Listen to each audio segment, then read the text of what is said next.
The Last of Us Season 1. This is the full spoiler review. I have a review up on my blog, soundofbettermyhead.com. There really isn't any spoilers on there. Some very basic things you could figure out from just watching like a trailer or two. I ended up giving this season a 4 out of 5. Definitely, in my opinion, the best video game adaptation I've ever seen. And it's also taking into account this is a game that I really liked. It's definitely got its flaws, and I think they really fell short in a lot of angles, but they really nailed it in some critical areas. As far as The Last of Us goes, it's been quite some time since I played it.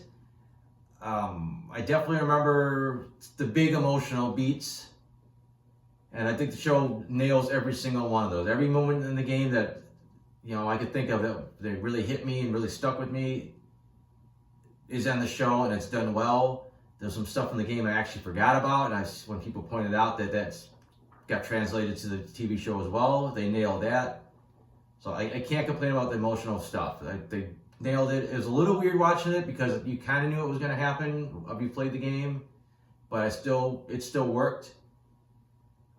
As far as the look is amazing. The Last of Us had a pretty unique look because it's 20 years into a zombie apocalypse, and nature kind of started reclaiming everything. So you got bombed out buildings everywhere, you got foliage coming in, you got vines and grass everywhere, and it's just there's some really stuff that's really unique to the game.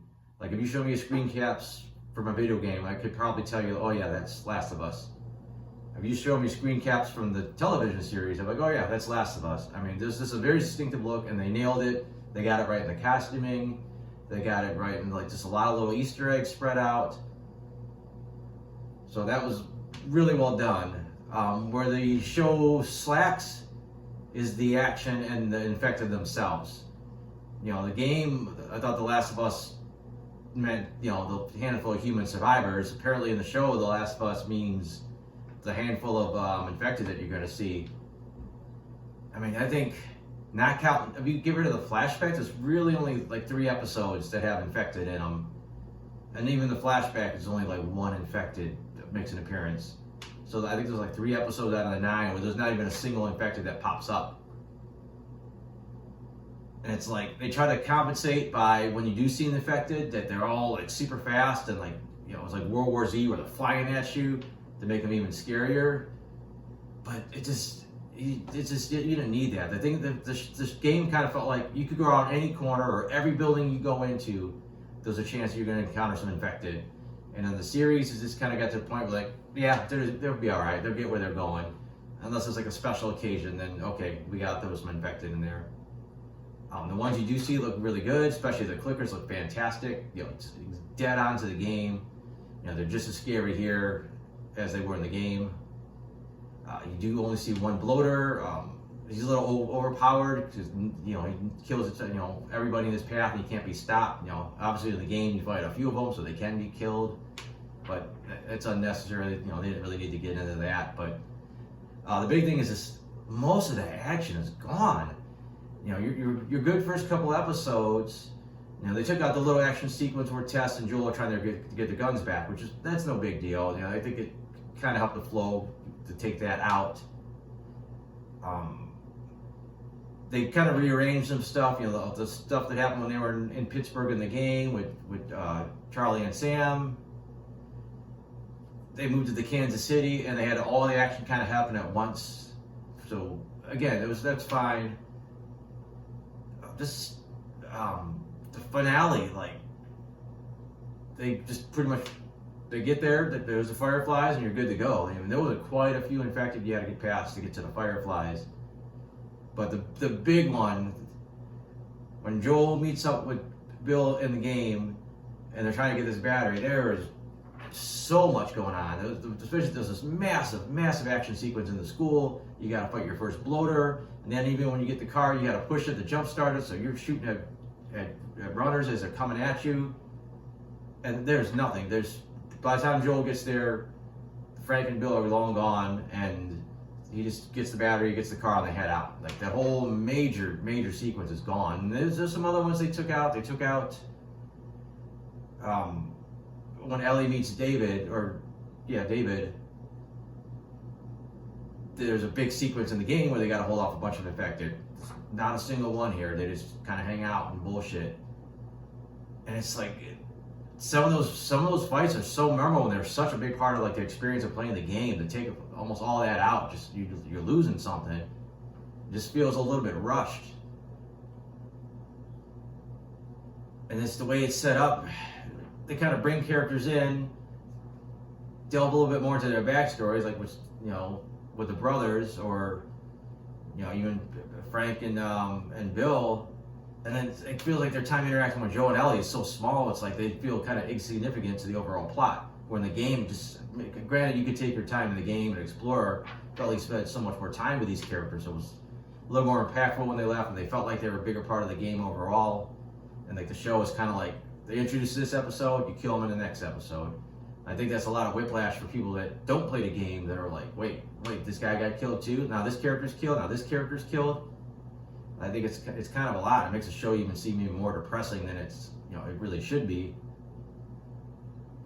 But character-wise, they picked great actors for Joel and Ellie. I think Pascal and Ramsey nailed it. They don't necessarily look like the characters from the game, but they act just like them. They bring their own take on it, but they bring enough of the characters from the game as well, and they basically become their version of these characters. And I'm happy with them. All the side characters fine, Tess and everybody. Again, like I said, they just kind of come and go. I think the most controversial episode would be episode 3. In the game, Joel and Ellie meet up with Bill. They work together, like I said, for all those big action sequences, trying to get this battery. Frank had left Bill at some point. They end up finding his body because he hung himself. And he left a note about how much he hated Bill.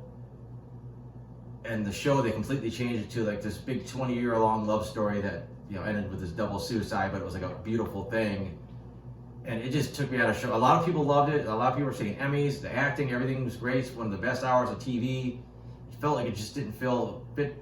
Not only what I was anticipating from the characters from the game translating to the show, but the show itself just felt like they were doing a Tales from The Last of Us, and here's an episode about these characters you briefly met. Like, it just didn't really work. It was like some weak DLC that just, I don't know, just didn't care for me. It was going fine for a while. There's a point where you think, okay, they're fighting, they're going to break up, and then Joel's going to come, and it's going to follow more or less the storyline, but they got nothing to do with anything. I didn't hate the episode. I just was like, okay, just felt like a missed opportunity for the Joel, Willow and Ellie doing their little thing, and it just, I don't know. I guess it's kind of nice not to have another depressing ending with, the angry suicide instead of like this kind of mutual thing. But also, I was gonna say, as far as the show feeling kind of rushed, I almost wish they knew right off the bat they were getting 2 seasons, and I wish they would have added back interaction, added some other stuff back in. Plus, you kind of keep this stuff where you're fleshing out stuff and adding new characters.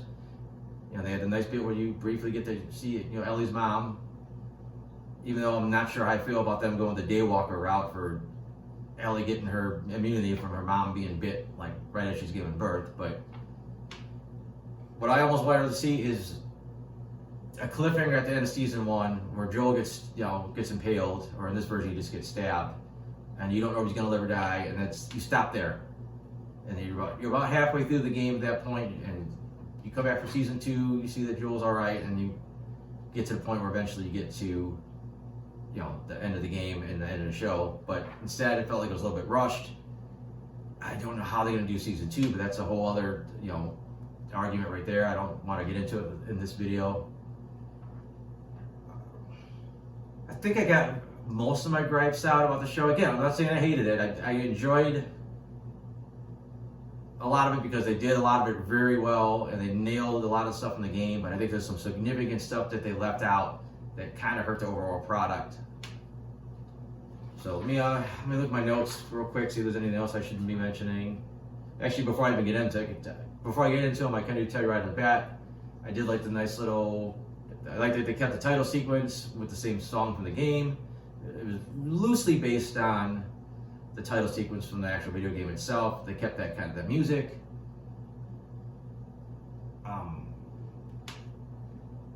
I missed that, you know, the game had this narration going through the credits where it kind of felt a little more gradual as society felt like the government was still trying to keep track, you know, control of things.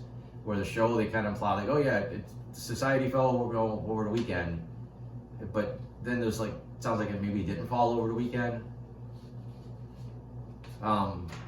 Anyway, for the first episode, the opening with the talk show was fine. I like the additions. I like them kind of getting more time with the family because, you know, you bond with these characters by playing with them in the game and controlling these characters. Where here you gotta kind of like, you gotta show this abnormal family life, so you really kind of get into these characters. You know, you just bring them in and you kill them off right away to put them in danger. The audience isn't going to care as much.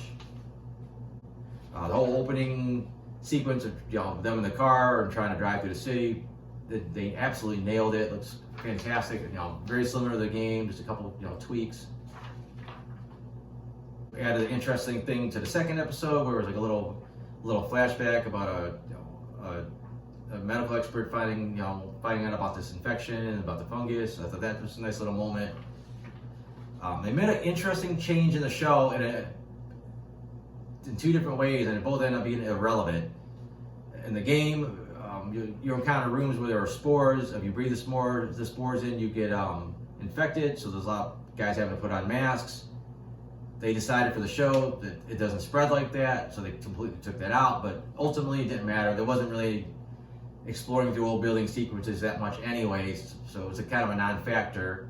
And then they added this new thing that the fungus grows underground, and if you step on it here, it's going to sense it there, and you're going to have infected running at you. And after the second episode, it really never came up again. It was almost useless to bring that up. Like, I don't know if they wanted to do something else with it at some point. Didn't really matter because it wasn't any infected anyways.